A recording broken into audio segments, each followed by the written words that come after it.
Hi everybody and good evening. It's Wednesday and it's time for an I think it's interesting, discussion about the 8 pieces of the learning puzzle and what are the areas that a child needs to be competent in order to be successful at school. My name is Philippa Fabry. I'm an education consultant and my superpower is problem solving. And I think that problem solving a child's problems is really what is my passion and my why. And so I'm hoping that tonight something that I say or something might resonate with you and you might think, oh, okay, maybe we need to get some help here, or maybe I need to contact a specialist or somebody that can help us with our child. We've really had a stressful year. COVID has really played havoc with our children at school, and this is really a time to, I suppose, look at what is happening in the classroom, what is the report card saying, and how's your child doing, really, how's your child doing and how are you doing? So yes, I think if you're a parent and you've got a child at primary school, even at high school, wherever you are, wherever they are, say hi in the comments. Let me know who you are. Let me know if there's anything that I can help you with tonight. It is a bit of a Q&A. So if there are some questions that come through, we will definitely address those. But if not, there is some really awesome information that I've put onto this conversation for you.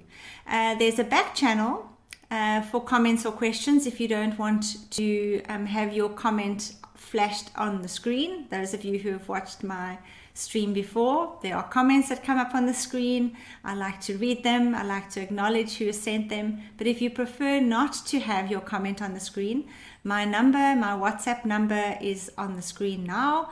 Take it, put it into your phone, and you are more than welcome to WhatsApp me, WhatsApp the question or comment, and I will address that tonight. So the topic for tonight is the 8 pieces of the learning puzzle. And I saw this photo today. I was actually reading an article and I saw this photo of a little, okay, put it up on the screen so that I don't give it away. It really resonated with me. It kind of, I looked and I was like, the emotions that kind of went around in my head was like, he's got such a long way to go. He's such a little boy and he's got all these steps. And if you count the steps, you'll see there's 14 steps. And if I look at the size of the little boy, he looks about 3. So if you count grade R, and grade R and grade 1 and all the way up to grade 12, that's 14 steps. So I don't know where your child is on this journey of the educational staircase, but if you're just starting out, then you've got a long way to go, but hey, it's a great journey. My son is in grade 12, so we've been there at the bottom of the staircase looking up at that road ahead. It's daunting, but it's an awesome journey. And so wherever you are, wherever your little one is on that staircase, tonight's show is just for you. So yeah, I think we are here to address learning challenges, and I think it's pretty obvious that there are children that struggle in school. There are children who will feel discouraged, frustrated, misunderstood and alone. And it's not because they can't learn, but it's because the way that they learn doesn't necessarily align with the way they are taught. And then on the flip side of that, there are thousands of teachers that struggle in school. And they will feel discouraged, frustrated, misunderstood, and alone. Not because they can't teach, but because they haven't been able to target their teaching strategies to the various learning profiles of their students. And I was one of those teachers. And the very reason why I went and studied further and I went and studied remedial education and learning barriers was because I really wanted to understand the learning profile of my students. I wanted to understand why some children would spend their entire school journey struggling up this steep hill, full of obstacles and potholes along the way, while other students, their peers and their classmates just seemed to go along at ease, no issues, and it was plain sailing. And they would achieve these accolades and these gold stars and merits and certificates because of their academic superpowers that they had. And as a parent, again, I was in that position where I was feeling helpless and overwhelmed. We also had to have that conversation with the school a few times, should he repeat? Should we just wait and see? Should we get more support? What could we do in order to be more supportive for our children or our child at that stage? And in primary school, we had to deal with the various therapies and interventions that came along. We had the speech therapy, we had the occupational therapy, we had medication, we had auditory training, we had concentration issues, we had play therapy, and we even went to martial arts to help with the muscle tone and the self-confidence. And then in high school, there were more interventions that had to come into play. We needed counseling, and we needed gym with a personal trainer. We needed different medication, visits to the psychiatrist. We even changed schools. We searched for answers. We tried so many different educational approaches and different strategies. And we really didn't know what the right support and intervention plan entailed. And even for myself, and I call myself an expert in special needs education because it's what I studied and I researched and I've read so much. Even me as a parent, I was confused. And I often doubted that what I was doing and what the decisions that we were making were the right thing. And then looking at the schools, that were trying to help us in these decision making, many of them were unequipped. The teachers, although they tried really, really hard to connect on an emotional level, they didn't necessarily know how to help with the learning barriers and all the other issues that were at play. And I think that today teaching really needs to complement learning. It's not a one size fits all. There needs to be a good match. Teachers need to say, I wonder how these children learn. I wonder how I can sort of adapt my teaching in order to better suit the children. And it's the same with the parents. Parents, we need to understand how our children learn so that we know what support is needed, if there is support that is needed. We need to investigate why are children or our children or a child, why is that success so difficult? Why is that progress so slow? And why are the skills that need to be learned, why are they not being learned? So where are you at, moms and dads? If you're watching this, where are you at? What are you thinking? What are you saying? Are you saying something like, teachers should know how to help my child? But they don't, are they? They're trained in teaching methodologies. They're not necessarily trained in how to address a learning difficulty. That only comes with experience and skills development. You might be saying, there's so many specialists in PE that we can go to. Yes, there are. But parents will often spend lots of money, lots of time going to 11 different specialists before they can get the correct diagnosis or the correct management plan. You might be saying, appointments with these specialists are very expensive. Yes, they are. But knowing which therapists or which specialists to go to could really save you a lot of time and money. You might also be saying, my child just needs more time to develop. They're young, the skills or what they need to learn will come. But often these barriers don't go away. And early intervention and support is much more effective than trying to rectify a problem that is left unaddressed. You might also be saying something like, schools expect too much from children these days. The pressure is just too much. Yes, that's true. But we cannot change the curriculum. We cannot change the amount of content that it includes. There are different learning environments and there are different learning approaches, which is why the choice of school that you make for your child is so important. And again, you might make one choice for a primary school, but a different choice for a high school, because children are different and children need different things as they get older. So some of the educational philosophies that you might have heard of are Montessori, the Cambridge curriculum. There might be homeschooling that you would consider, or smaller learning centers. And this is why it is so important that when you make those decisions, you know exactly why you are making them, and that if you need to change schools, that you do that at the right time. But we'll come to that. So if you are thinking that you're watching this because you're wondering if your child does have a learning disability, and some of the questions that I often speak when I consult with parents and we have this conversation, we say things like, well, does your child have a hard time understanding what they're reading? So do they struggle with comprehension? Did they struggle learning the alphabet or rhyming or connecting letters to the sounds? Perhaps did they struggle with language? Were they late talkers? And do they have a limited vocabulary?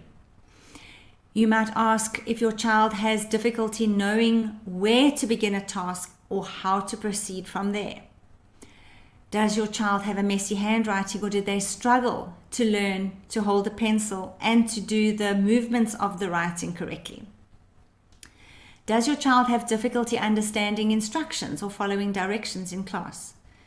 Does he appear or she appear awkward or clumsy, often knocking things over or spilling or dropping things? Do they confuse the math symbols, and do they misread numbers? Do they have trouble telling the time or conceptualizing the passage of time? Do they know how long something might take? Do they know the difference between a minute, a second, an hour, etc.? And then when it comes to conversation, do they struggle to follow the rules of conversation? Taking turns, waiting your turn, knowing where to stand when you're talking to somebody that you're not in their personal space. What about organizing what they want to say and when they need to say it, and thinking about what to say and being able to think of the right word and when to use it? What about spelling? Remembering the sounds that letters make? What about hearing the slight differences between words? And then trouble with buttons and hooks, snaps and zippers, learning to tie their shoes, getting dressed, those sort of things. What about mispronouncing words or using incorrect words that sound similar? Making mistakes when reading, struggling to express ideas in writing.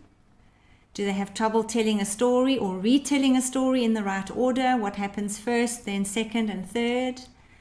And then having trouble understanding humor, comic strips, idioms, and sarcasm. So these are the red flags. If you answered yes to some of those questions, if any of those questions made you think, oh yeah, he does, or yeah, she struggles with that. How many yeses to those questions did you have? So you're going to see, as I show you now, we spoke about the 8 pieces of the learning puzzle. And what I'm wanting to introduce tonight are those 8 areas that a child needs to be proficient in order to be successful at school. So let's have a look at that picture. Can I move out the picture? There we go.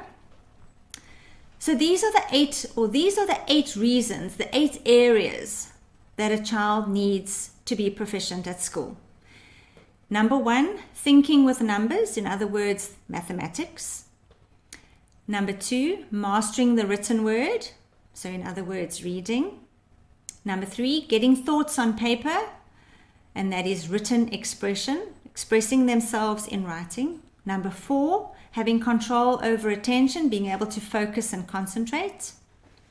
Number 5, acquiring motor mastery, so how to manipulate a pencil or a pen, the fine motor skills that they need for writing.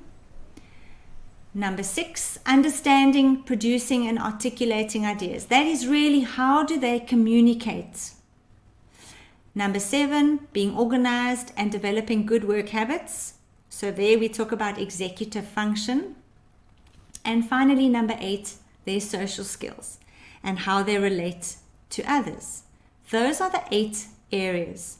So can you see, going back to those questions that I asked before, can you see how those questions fit under those 8 areas? Those are the 8 areas. We call them the learning areas. There are 8 of them. And now thinking about your own child, thinking about where they are on their academic journey, where are they on that staircase that I showed you that picture right at the beginning, where are they? Thinking about your own child and their progress at school. Where do they seem to struggle the most? Do they avoid homework, and why? Where and what are their pain points? What are the things that they avoid? What are the activities at school that they avoid? And then looking at their school report. Where are their strengths and weaknesses? What are the teachers saying? Are they getting 1s in any areas? Are they getting 5s and 4s? And why? So a parent will often call me and we'll chat about the school report. And often, not always, but often, there's a psych assessment that has been done to understand where the learning challenges are. Because a teacher might have called parents in that there's an issue with the learning, and they've recommended that the child gets an assessment. So off they go, they ask, okay, well, which psychologist or where do I go to have an assessment? And the teacher will sort of recommend a couple of people, and off they'll go to have the assessment, but they won't really understand what that assessment is going to incorporate. What is it going to include? But in order to understand where the learning challenges are and what intervention needs to be implemented, that assessment has to be done. And so again, I'm going back to my own personal experiences that I've had with my own children, and then the 30 plus years experience as a teacher, remedial therapist, and special needs support coordinator. I've learned how to decipher a school report and read between the lines of what the teacher is saying. And often the comment for me in a school report carries way more weight than a symbol or a number. So when I've been given a psych report to read through, and I've got one here, I go straight to the last page. And the last page is generally where the recommendations, the suggestions and recommendations are written. I go straight there and I read what those suggestions are. Then I go and look at the cognitive scores, and often there are verbal and non-verbal tests that are done, and there'll be a verbal score and a non-verbal score, and then the individual test scores that go along with that. So I go and I look straight there. I want to know exactly, okay, what is the score that this person has given the child?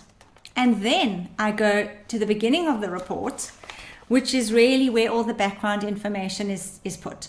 So the medical history, why the child was referred, and I work backwards through the report. That gives me a much better picture of this particular child.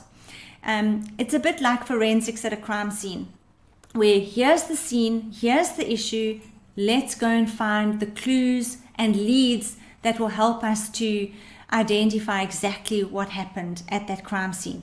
So that is what I do when I speak to a parent and I try and get the information from the parent. What is the struggle? What is the particular area?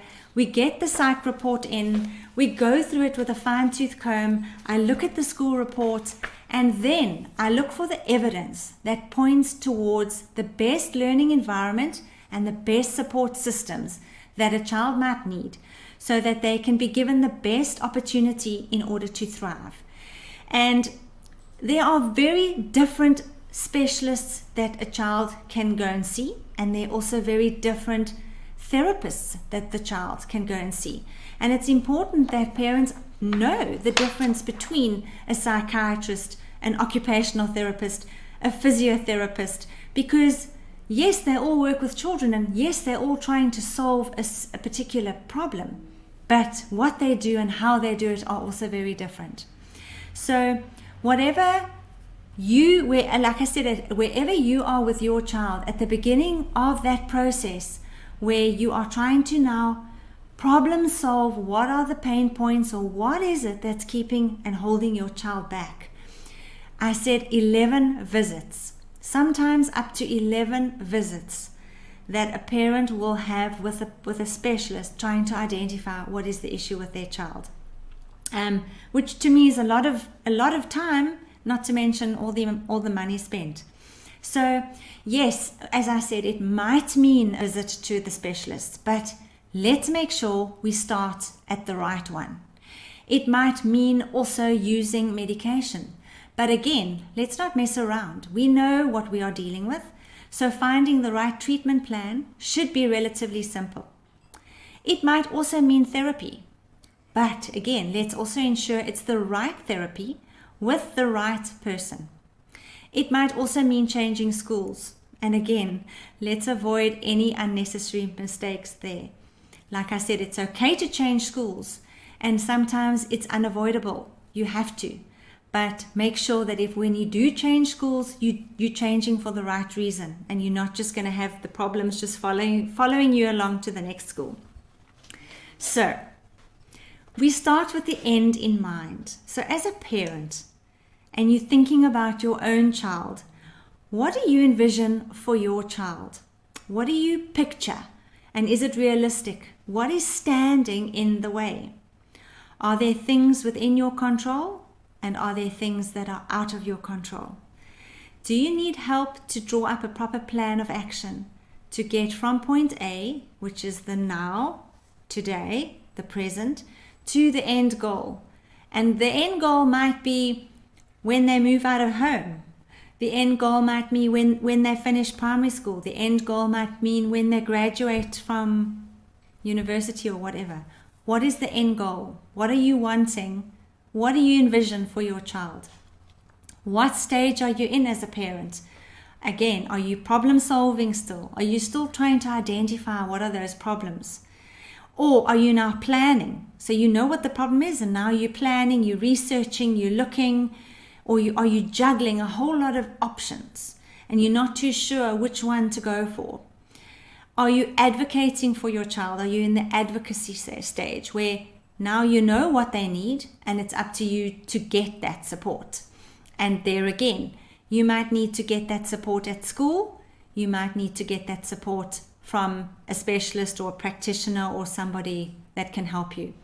And then the final stage is that resilience stage, because as parents, we are resilient. We are going to have to sometimes sacrifice certain things for our children. We might need to sacrifice certain things in order to be able to pay for or afford various treatments or medication or schools, whatever it might be. So again, if there are any questions, please let me hear from you. I would love to be able to work with you if you are, no matter what stage you are in, whether you are in the problem solving stage, the planning stage, the juggling stage, the advocacy stage, or the resilience stage. There's no reason why as a parent you need to walk this journey on your own. As somebody that has walked that journey, it's not easy. And as I said, as an expert in special needs education, even I was doubting some of the decisions that I was making. Even I was doubting whether what we were doing was the right thing as parents. Were we going to the right person? Were we doing the right thing in terms of making sure that the medication was correct, that the right psychiatrist was talking to the right psychologist who was talking to the right... It was just trying to manage this case, trying to manage the whole process, and then being able to communicate all of that back to the school and back to the teacher so that they knew exactly what was happening outside of the school. So yes, I think parents, don't question, don't struggle on your own. Find people that you can work with and that want to work with you. Find somebody that you can trust. Find somebody that has walked the road, that can give you the advice that you need, who can make sure that you don't waste time and money going to the wrong person, because that can also happen. But you've got my details. They're on the screen there at the bottom. Pop any question or comment. You can WhatsApp me anytime. Let's talk. Make an appointment. The first consultation with me is absolutely free. I will never waste your time if I don't think that I can help. So thank you so much for watching, and don't forget my special parent workshop on the 25th of August In that workshop, we go into a lot more detail in terms of the support and intervention that your child might need, and unpacking the 8 pieces of the learning puzzle, which tonight we really just brushed over. So thank you so much for watching, and we will see you next Wednesday. Cheerio.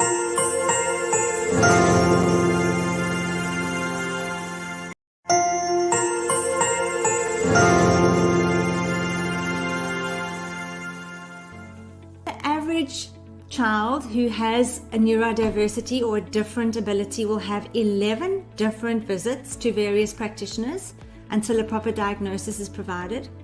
You know, that's a lot of money being paid out. And imagine getting the wrong diagnosis and following the wrong intervention and treatment plan, because that does happen. The title of a workshop that I'm going to be doing on the 25th of August is called When the Result Doesn't Match the Effort. And folks, with this workshop, I really want to ensure that you find the right support and intervention for your child. Thinking about your own children, has he or she struggled emotionally this year? Have they fallen behind with their work? Are there signs of anxiety and you want to stop it in its tracks? So the idea with this workshop on the 25th of August is to get them on track, get you on track. Let's throw them a life jacket right now and get them back in the game. You'll discover the possible reasons why your child could be falling behind at school and what you can do about it. You will also receive the full 8 pieces of the learning puzzle PDF. You will get to book a free consultation following the workshop with me to answer any questions or queries that you might have. Parenting is hard. It's very, very hard, especially if your child has a learning barrier or is differently abled. But having those 4 pillars in place means you're on the right path, and valedictory is on the life plan. And just because your child leaves school doesn't mean that they don't have those barriers anymore. Wouldn't it be awesome if the support that was needed could be located in one place, and that an education specialist was assigned to you for as long as you needed her for emotional support, to be your ally and advocate for your child? And imagine if what was provided at school could still be available after valedictory and until such time that it is no longer required.